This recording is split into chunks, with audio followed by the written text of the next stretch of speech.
Hello, I'm Richard Gisbert, and you're at The Listening Post. This week, multiple leaks over Afghanistan. A confidential assessment was leaked. The Obama White House wages a war of whispers in the media. The government in Buenos Aires draws up a new blueprint for the Argentinian media. Fox News gets caught trying to pull a fast one and apologizes. It was an inadvertent mistake. Sort of. And it's springtime on the World Wide Web.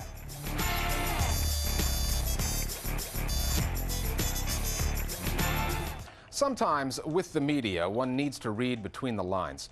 That is very much the case with recent news developments in Kabul and Washington, as the Obama White House tries to come up with a plan for Afghanistan.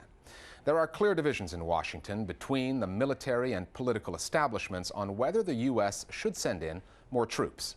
And a big part of that debate is being waged in the media, not just through conventional news conferences or press releases, but rather through a series of leaks. The anonymous, tactical release of information to news outlets that is meant to subtly shift the media narrative to further one side's agenda over the others.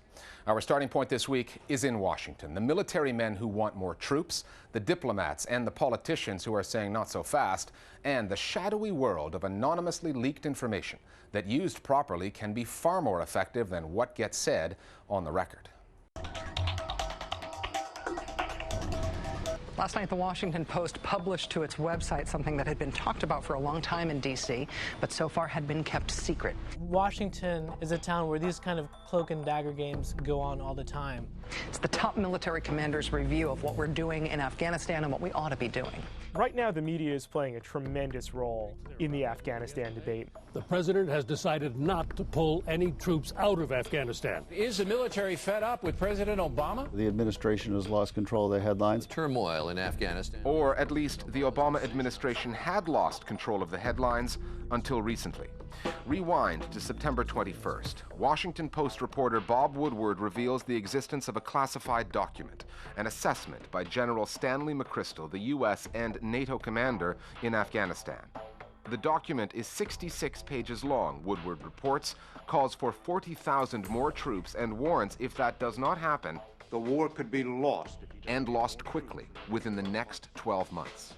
The leaked story becomes the talk of Washington and the American airwaves. After a confidential assessment was leaked.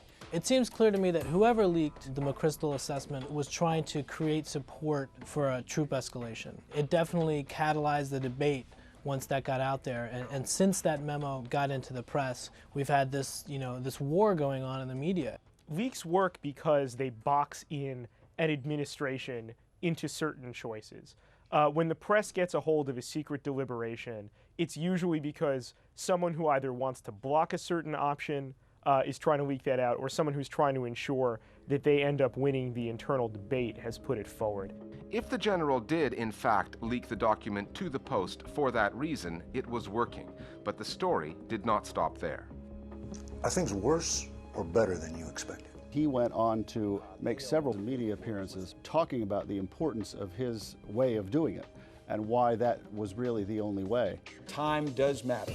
He viewed this as part of his mission to inform European publics because, after all, he's not just the U.S. commander, he's the NATO commander in Afghanistan. Nevertheless, this was widely interpreted in the United States as McChrystal going off the reservation.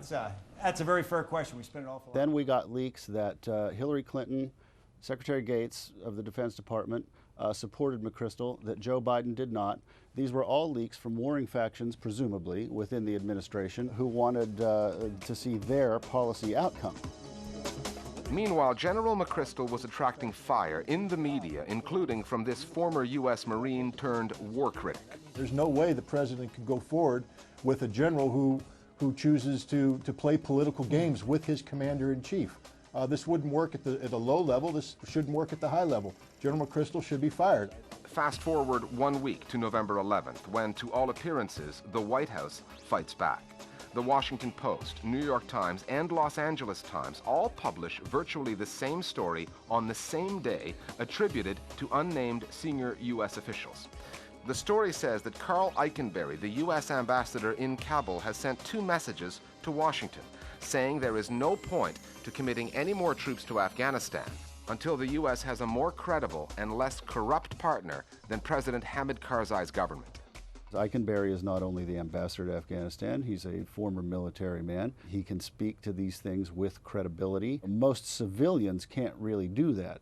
It would take someone of Eikenberry's background and stature to be able to do that. So the people who were against a buildup in Afghanistan obviously thought they were playing a very strong card here by leaking Eikenberry's views. That is why Eikenberry's position was leaked. The remaining question is, who did the leaking? The obvious conclusion, and it's just a conclusion because you don't know for sure, is that somebody close to the White House thought that Obama was being pushed into a corner on ordering more troops and wanted to leak this so people would see that there is a wider policy debate going on. I actually think it was very useful. People don't like to leave their fingerprints on things like that. It's the sort of thing that would often be a firing offense. So it's pretty clear that whoever leaked Eikenberry's cables wanted to have his point of view out there in the public sphere, but they didn't want to take responsibility for putting it in the media themselves. The day after the three papers printed the Eikenberry story, Pentagon head Robert Gates was quoted as saying he was appalled by the amount of leaking that has been going on and that everybody out there ought to just shut up. President Obama himself talked about the war of leaks this past week when interviewed by CBS News. For people to be releasing information during the course of deliberations where we haven't made final decisions yet, I think is not appropriate. Is it a firing offense? Absolutely. But don't hold your breath waiting for that to happen, because the Eikenberry leak helped President Obama and the White House. And leaking to reporters is a time-honored political tradition not unique to Washington. It happens for a reason.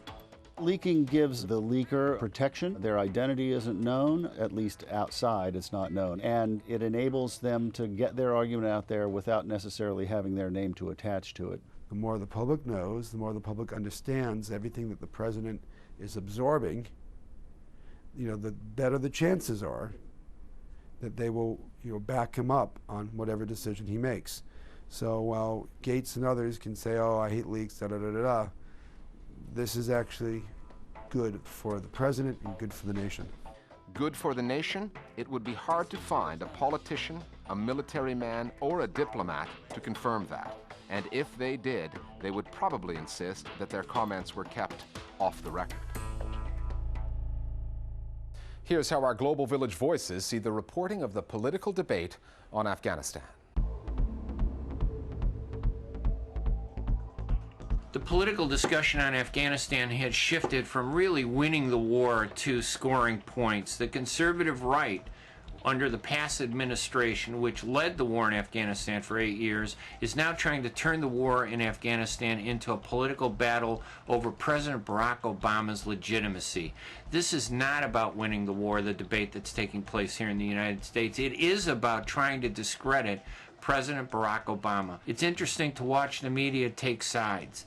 It'll be interesting to see where this goes. After 8 years of war in Afghanistan with no end in sight, I think that the American people are willing to give President Obama the extra time he's taking to formulate his strategy in the war. The media to the left and the right may be impatient as they fight this battle out over the airwaves, but my guess is that President Obama's recent visits to Arlington National Cemetery and Dover Air Force Base to salute the returning war dead have put him about as far above this squabble as he can get.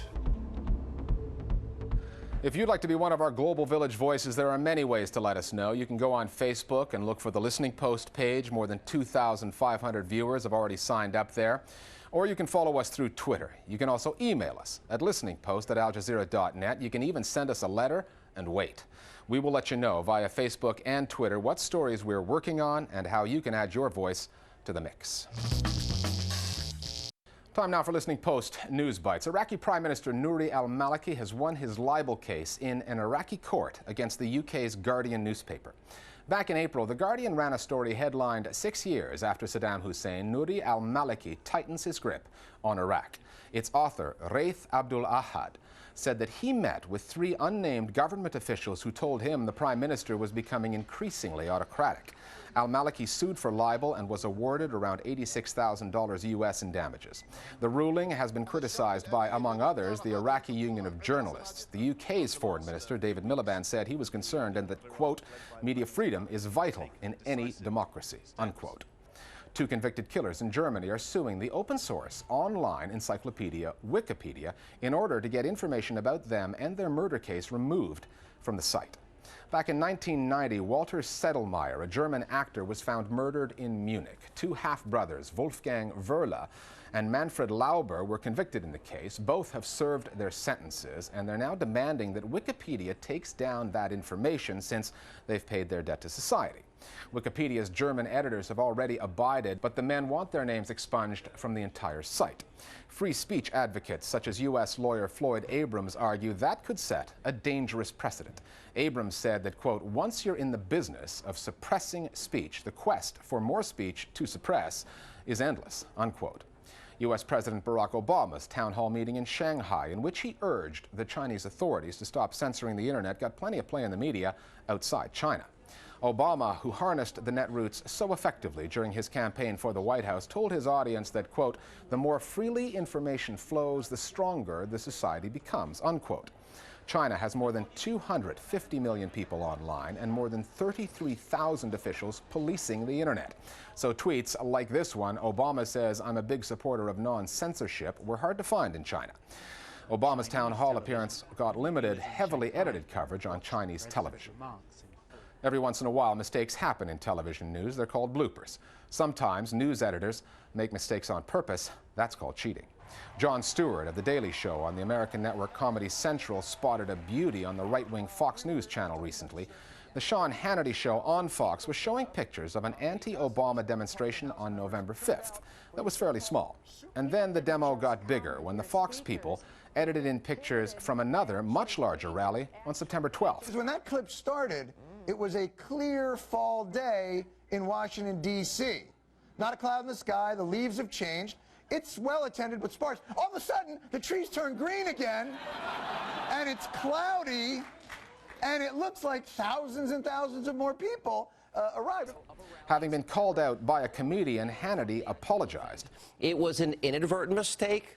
But is it possible to accidentally mix up footage from 2 events 2 months apart, get that video past an editor, his producer, and the executive producer, and all the way onto the air?